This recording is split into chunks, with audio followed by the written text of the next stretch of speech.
God would not allow the birth of his son to go without praise, recognition, and celebration. So, after the darkness of night set in, he sent angels to shepherds who were watching their flocks in the nearby agricultural fields of Bethlehem, Hebrew for the house of bread, so that the praise to God for the Messiah's arrival might commence. Several pieces of evidence in Luke's Gospel help us understand the events surrounding the angelic birth announcement. First, these shepherds were staying in the fields. Those who had spent time on or near a farm are aware of the importance of keeping livestock separated from crops.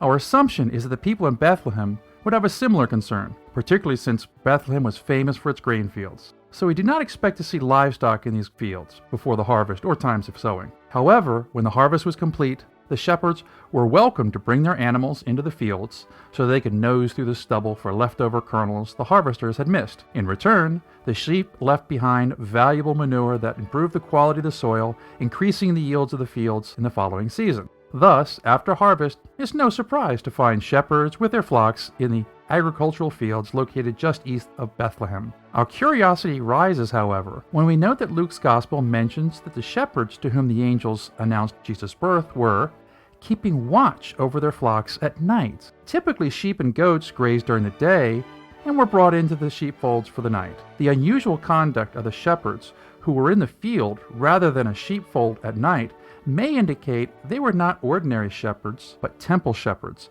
in charge of the flocks that were destined for sacrifice. Those flocks required continuous supervision in order to ensure their unblemished quality. The fact that the Lord assigned an angelic proclamation to the Messiah's birth to a group of shepherds, regardless of whether they were ordinary shepherds or temple herdsmen, is surprising, since in first century Judaism, being a shepherd was considered a despised vocation. Shepherds who were adults were probably hired to take care of another person's flock. Otherwise, the task fell to the youngest member of the family or to the women. The vocation was particularly frowned on because it was thought to be a job taken up by thieves. As a result, rabbinic law forbade people from buying byproducts of sheep or goats directly from a shepherd.